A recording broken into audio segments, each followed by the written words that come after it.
दोस्तों इस वीडियो में हम दो ऐसी सरकारी स्कीम्स को कंपेयर करेंगे जो आज की डेट में सबसे ज्यादा रेट ऑफ इंटरेस्ट ऑफर कर रही है। एक तरफ हम कंपेयर करेंगे सुकन्या समृद्धि योजना को और दूसरी तरफ हम कंपेयर करेंगे पीपीएफ अकाउंट यानी पब्लिक प्रोविडेंट फंड अकाउंट को।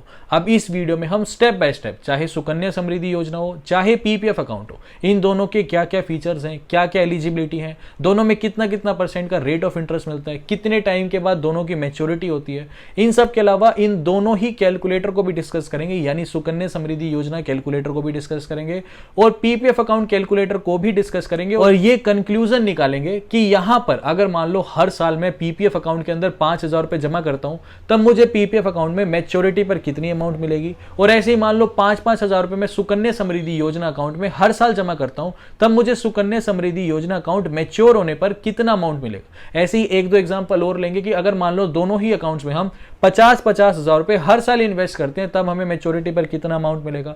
अब देखो यहां पर वीडियो को स्टार्ट करें, सबसे पहले सुकन्या समृद्धि योजना अकाउंट को सिर्फ और सिर्फ वही पेरेंट्स ओपन कर सकते हैं जिनकी गर्ल चाइल्ड है, बाकी कोई भी दूसरा व्यक्ति सुकन्या समृद्धि योजना अकाउंट को ओपन नहीं कर सकता।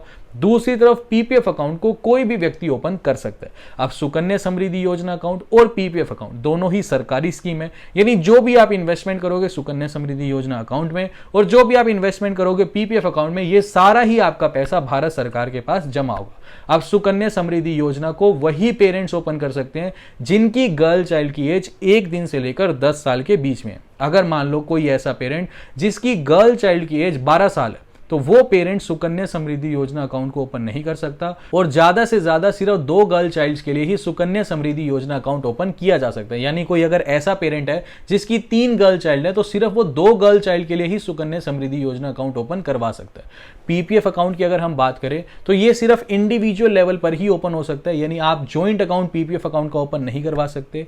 दूसरी तरफ सुकन्या समृद्धि योजना की अगर हम बात करें तो ये 21 सालों की स्कीम है, यानी आपको 15 साल इसके अंदर पैसा इन्वेस्ट करना है, 6 साल का लॉक इन रहेगा, 6 साल आपको कोई भी पैसा इन्वेस्ट नहीं करना और 21 साल जब इस अकाउंट को हो जाएंगे तो ये अकाउंट मैच्योर हो जाएगा और आपको आपका सारा पैसा मिल जाएगा जो भी आपने प्रिंसिपल इन्वेस्ट किया था और जो भी आपने इंटरेस्ट कमाया।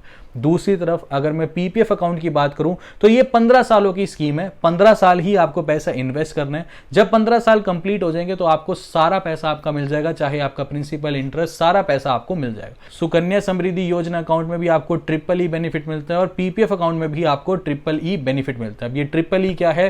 एग्जेम्प्ट एग्जेम्प्ट एग्जेम्प्ट, यानी जो भी आप पैसा इन्वेस्ट कर रहे हो वो भी टैक्स फ्री है, जो आप इंटरेस्ट कमा रहे हो अपने पैसे के ऊपर वो भी टैक्स फ्री है और जो आपको मैच्योरिटी पर पैसा मिलेगा वो भी टैक्स फ्री है। यानी यहां पे एक तो ट्रिपल ई बेनिफिट यानी आपको टैक्स एग्जेम्पशंस मिल जाती हैं, दूसरा आपको सिक्योरिटी भी मिल जाती है, सरकारी अकाउंट है यानी आपका पैसा कहीं पे भी नहीं जाने वाला, और तीसरा रेट ऑफ इंटरेस्ट भी सबसे शानदार है। यानी आज की डेट में किसी भी बैंक की आप एफडी उठा के देख लो, कोई भी बैंक आपको 5 या फिर 5.25% से ज्यादा रेट ऑफ इंटरेस्ट एफडी पर ऑफर नहीं करेगा, लेकिन यहां पे सुकन्या समृद्धि योजना अकाउंट में 7.6% का रेट ऑफ इंटरेस्ट आपको मिलता है और पीपीएफ अकाउंट में 7.1% का रेट ऑफ इंटरेस्ट आपको मिलता है, यानी वो भी गवर्नमेंट सेफ्टी के साथ। इन सब के अलावा सुकन्या समृद्धि योजना अकाउंट में आपको साल में कम से कम 250 रुपए जमा करने जरूरी है। ऐसे ही पीपीएफ अकाउंट में आपको पूरे साल में कम से कम 500 रुपए जमा करने जरूरी है।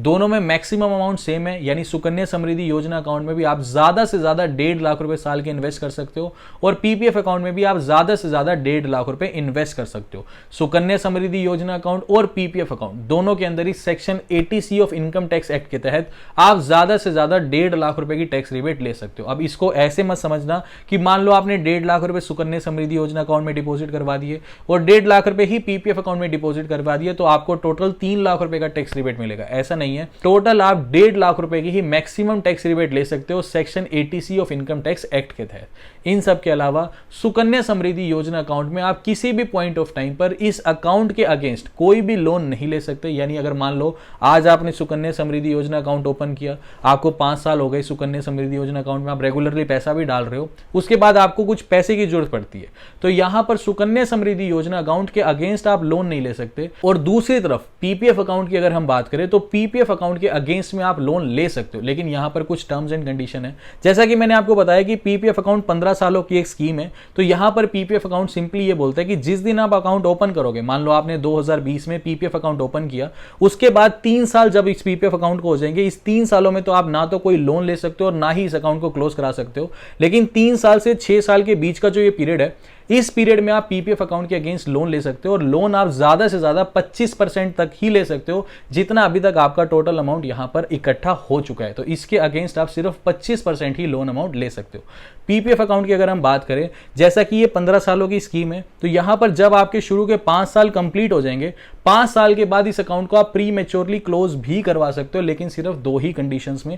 पहली कंडीशन तो ये है कि पैसा अगर चाहिए एजुकेशन पर्पज के लिए, यानी अगर हायर एजुकेशन के लिए किसी को देश से बाहर जाना है या फिर देश में ही पढ़ाई करनी है, उस केस में आप पीपीएफ अकाउंट को प्री मैच्योरली क्लोज करवा सकते हो। और दूसरी कंडीशन ये है कि मान लो फैमिली में किसी की भी हेल्थ कंडीशन इतनी खराब हो जाती है कि अर्जेंट पैसे की रिक्वायरमेंट है, तो उस केस में भी आप पीपीएफ अकाउंट को प्री मैच्योरली क्लोज करवा सकते हो। दूसरी तरफ सुकन्या समृद्धि योजना अकाउंट 21 सालों की स्कीम है। यहां पे आपको पैसा इन्वेस्ट करना है 15 साल, 6 साल का लॉक इन पीरियड है। अब मान लो कोई एक ऐसा पेरेंट है जिसकी गर्ल चाइल्ड की जब एज थी 10 साल, उसने सुकन्या समृद्धि योजना अकाउंट ओपन करवाया था। अब इस केस में क्योंकि गर्ल चाइल्ड की एज 10 साल थी, तो ये अकाउंट तब मैच्योर होगा जब गर्ल चाइल्ड की एज होगी 31 साल। लेकिन सुकन्या समृद्धि योजना अकाउंट ये फैसिलिटी भी देता है कि जब गर्ल चाइल्ड की एज 18 साल हो जाएगी और 18 साल की एज में अगर गर्ल चाइल्ड को हायर एजुकेशन के लिए पैसा चाहिए या फिर शादी के लिए पैसा चाहिए, तो सुकन्या समृद्धि योजना अकाउंट से आप प्री मैच्योर विड्रॉल भी कर सकते हो, लेकिन ज्यादा से ज्यादा 50%, यानी जितना पैसा अभी तक आपने जमा किया है उसका 50% तक पैसा आप विड्रॉ भी कर सकते हो। लेकिन रीजन सिर्फ 2 ही होने चाहिए, या तो गर्ल चाइल्ड को हायर एजुकेशन के लिए पैसा चाहिए हो या फिर गर्ल चाइल्ड की शादी के लिए पैसा चाहिए हो। तो सिर्फ इन्हीं 2 रीजंस में आप सुकन्या समृद्धि योजना अकाउंट को प्री मैच्योर विड्रॉ कर सकते हो 18 साल की जब गर्ल चाइल्ड की एज हो जाएगी। अब आगे बढ़ते हैं। सुकन्या समृद्धि योजना अकाउंट की अगर हम बात करें, तो सुकन्या समृद्धि योजना अकाउंट को आप ऑनलाइन मोड से नहीं ओपन कर सकते। यानी अगर आप सोचो कि मैं इंटरनेट बैंकिंग की हेल्प से या मोबाइल बैंकिंग की हेल्प से सुकन्या समृद्धि योजना अकाउंट ओपन कर लूं, तो ऐसा आप नहीं कर सकते। सुकन्या समृद्धि योजना अकाउंट ओपन करने के लिए आपको ब्रांच विजिट करना ही पड़ेगा। दूसरी तरफ पीपीएफ अकाउंट की अगर हम बात करें, तो आप ब्रांच विजिट करके भी ओपन करवा सकते हो और ऑनलाइन किसी भी बैंक की मोबाइल बैंकिंग एप्लीकेशन की हेल्प से भी आप पीपीएफ अकाउंट ओपन करवा सकते हो। आप सुकन्या समृद्धि योजना अकाउंट चाहे पीपीएफ अकाउंट हो, आप किसी भी बैंक से ओपन करवा सकते हो, चाहे प्राइवेट बैंक हो, चाहे गवर्नमेंट बैंक हो या फिर पोस्ट ऑफिस हो। यहां पे कोई फर्क नहीं पड़ता, क्योंकि काफी लोग एक सवाल पूछते हैं कि बहुत बड़ी इन्वेस्टमेंट स्कीम है, मैं प्राइवेट बैंक से क्यों सुकन्या समृद्धि योजना अकाउंट ओपन करूं या फिर पीपीएफ अकाउंट में क्यों प्राइवेट बैंक से ओपन करूं। मान लो कल को प्राइवेट बैंक डूब गया, तो मैंने जो भी पैसा इन्वेस्ट किया वो तो सारा वेस्ट हो जाएगा। देखो यहां पर सुकन्या समृद्धि योजना अकाउंट हो चाहे पीपीएफ अकाउंट हो, ये दोनों ही सरकारी अकाउंट है। बैंक सिर्फ थर्ड पार्टी का काम करते हैं, बैंक सिर्फ गवर्नमेंट को हेल्प कर रहे हैं गवर्नमेंट का अकाउंट ओपन करवाने के लिए। तो इससे कोई फर्क नहीं पड़ता चाहे आप प्राइवेट बैंक में अकाउंट ओपन करो, चाहे गवर्नमेंट बैंक में ओपन करो, चाहे पोस्ट ऑफिस में ओपन करो। ये दोनों ही स्कीम्स गवर्नमेंट की स्कीम है और 100% गवर्नमेंट से बैक्ड स्कीम है। अब एक बार हम दोनों ही स्कीम्स के कैलकुलेटर को डिस्कस कर लेते हैं। अब यहां पर अगर हम पीपीएफ कैलकुलेटर को डिस्कस करें, तो मान लो मैं यहां पर ईयरली इन्वेस्टमेंट करता हूं 1.5 लाख रुपए, यानी पूरी जितनी मैक्सिमम इन्वेस्टमेंट मैं कर सकता हूं, यानी साल के मैं 1.5 लाख रुपए अगर पीपीएफ अकाउंट में इन्वेस्ट करता हूं, इस हिसाब से हर महीने में 12,500 रुपए इन्वेस्ट कर रहा हूं। क्योंकि ये 15 सालों की स्कीम है, यहां पर मुझे रेट ऑफ इंटरेस्ट मिलता है 7.1% का।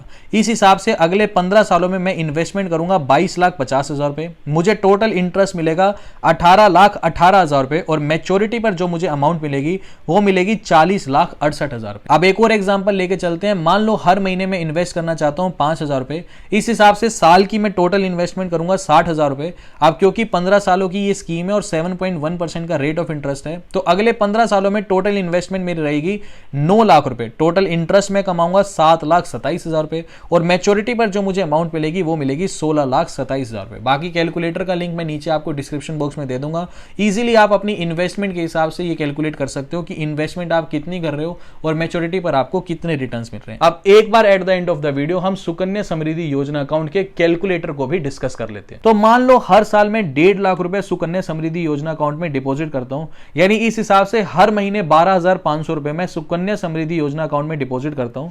और मान लीजिए गर्ल चाइल्ड की जो एज है वो 1 साल है और 2022 में मान लीजिए मैंने इस सुकन्या समृद्धि योजना अकाउंट को ओपन करवाया। अब क्योंकि मेरा जो टारगेट है वो ये है कि हर साल मैं 1.5 लाख रुपए इन्वेस्ट करूंगा, और क्योंकि हमें 15 सालों तक इस अकाउंट में इन्वेस्ट करना होता है, और मान लीजिए अगले 15 सालों तक मान लीजिए मैं 1.5 लाख रुपए लगातार इन्वेस्ट करता हूं, तो इस हिसाब से अगले 15 सालों में टोटल अमाउंट में इन्वेस्ट करूंगा 22,50,000 रुपए। टोटल इंटरेस्ट मुझे मिलेगा 41,15,155 रुपए। इन सब के अलावा मैच्योरिटी मेरी होगी 21 साल के बाद, यानी 2022 में अगर मैंने अकाउंट ओपन किया है तो 2043 में जाकर के अकाउंट मैच्योर होगा, और मैच्योरिटी पर जो मुझे अमाउंट मिलेगी वो मुझे मिलेगी 63,65,000 रुपए। अब एक और एग्जांपल लेके चलते हैं। मान लीजिए कोई व्यक्ति हर महीने 2,000 रुपए इन्वेस्ट करना चाहता है, तो इस हिसाब से साल की इन्वेस्टमेंट होगी 24,000 रुपए।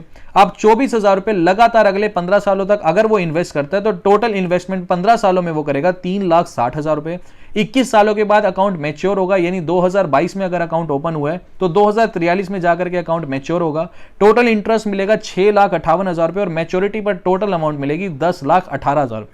ऐसे ही मान लीजिए कोई व्यक्ति है वो 5,000 रुपए मंथली इन्वेस्ट करना चाहता है, यानी साल के वो इन्वेस्ट करेगा 60,000 रुपए। अब 60,000 रुपए अगर साल के इन्वेस्ट करेगा और 2022 में अगर वो अकाउंट ओपन करता है तो अकाउंट मैच्योर होगा 2043 में जाकर के। इन सब के अलावा टोटल इन्वेस्टमेंट वो करेगा 9 लाख रुपए, यानी 15 सालों में 9 लाख रुपए की इन्वेस्टमेंट करेगा। इंटरेस्ट मिलेगा 16,46,000 रुपए, और मैच्योरिटी पर जो अमाउंट मिलेगी वो मिलेगी 25,46,000 रुपए। अब इन सब के अलावा एक ऐसे कारण को डिस्कस करते हैं कि क्यों हमें पीपीएफ अकाउंट और सुकन्या समृद्धि योजना अकाउंट ओपन नहीं करवाना चाहिए। देखो, पहले हम पीपीएफ अकाउंट को देखते हैं। देखो, पीपीएफ अकाउंट के रेट ऑफ इंटरेस्ट को आप ध्यान से देखो। अगर हम 2014-15 से देखें 2022 तक, कैसे over the period of time rate of interest कम होते चले गए। ऐसे ही आप सुकन्या समृद्धि योजना को देखो, कैसे over the period of time 2014 में 9.1% का रेट ऑफ इंटरेस्ट भारत सरकार ऑफर कर रही थी, उसके बाद धीरे करते करते करते करते आज की डेट में 7.6% का rate of interest Sukanya Samriddhi योजना अकाउंट में हमें मिल रहा है। अब यहां पर क्योंकि ये बहुत लंबी इन्वेस्टमेंट स्कीम है, मान के चलो जिस व्यक्ति ने 2014 में सुकन्या समृद्धि योजना अकाउंट ओपन किया ये सोच के कि सरकार 9.1% का रेट ऑफ इंटरेस्ट मुझे दे रही है, उसे आज यानी 2014 में उसने अकाउंट ओपन किया, उसके बाद उसका जो अकाउंट है वो मैच्योर होगा 2035 में जाके, क्योंकि 21 सालों की स्कीम है। 2014 में तो उसने ये सोचा कि मुझे 9.1% का रेट ऑफ इंटरेस्ट सरकार दे रही है, लेकिन आज 2022 में उसे सिर्फ 7.6% का रेट ऑफ इंटरेस्ट मिल रहा है। अब मान के चलो इस 8 साल के अंदर उसने 10 लाख रुपए अपने सुकन्या समृद्धि योजना अकाउंट में डिपॉजिट भी कर लिए। अब इससे भी वर्स्ट केस लेके चलते हैं। मान लो over the period of time धीरे धीरे करके 2026-27 में सरकार 7.6% से रेट ऑफ इंटरेस्ट घटा के मान लो 4.5-5% पे ले जाती है, तो वो व्यक्ति जिसने 2014 में ये सोचा था कि 9.1% के रेट ऑफ इंटरेस्ट से मुझे अगले 21 साल तक, यानी जब वो 2014 में सुकन्या समृद्धि योजना कैलकुलेटर को यूज करता होगा तो वो अपनी सारी प्लानिंग करता होगा कि मुझे 9.1% के हिसाब से रेट ऑफ इंटरेस्ट मिलेगा, मेरा अकाउंट मैच्योर होगा जब 21 साल हो जाएंगे तो मुझे इतना पैसा मिलेगा। वो पैसा धीरे धीरे धीरे धीरे कम होता चला जाएगा, इन्फ्लेशन बढ़ती जा रही है, उसके पैसे कम होते चले जा रहे हैं। तो ऐसे में जब उसका अकाउंट मैच्योर होगा तो कोई गारंटी नहीं है कि 7.6% का रेट ऑफ इंटरेस्ट मिल रहा होगा। हो सकता है अगले 5, 7, 7, 8 सालों के बाद सरकार और रेट ऑफ इंटरेस्ट कम करके इसे 3%, 3.5%, 4% पे ले आए। तो ऐसे में लॉन्ग टर्म में हमारे पास कोई गारंटी नहीं है। या तो ये स्कीम्स ऐसी होती कि आज जो रेट ऑफ इंटरेस्ट मिल रहा है वही रेट ऑफ इंटरेस्ट मुझे लाइफ टाइम मिलता रहेगा, लेकिन ऐसा यहां पर नहीं है। जैसे जैसे सरकार इसका रेट ऑफ इंटरेस्ट बढ़ाएगी घटाएगी, हमें उस हिसाब से ही चेंज होना पड़ेगा। और over the period of time ये तो एश्योर है कि सरकार इनके रेट ऑफ इंटरेस्ट बढ़ाने वाली नहीं है, सरकार इनके रेट ऑफ इंटरेस्ट कम ही करने वाली है। बाकी पूरा का पूरा मैंने ओवरव्यू आपको दे दिया कि सुकन्या समृद्धि योजना अकाउंट क्या है, पीपीएफ अकाउंट क्या है। अगर आपको वीडियो जरा सी भी इंफॉर्मेटिव लगी हो तो वीडियो को लाइक और चैनल को सब्सक्राइब जरूर करना। अभी के लिए this is the end of the video. Thanks for listening and thank you.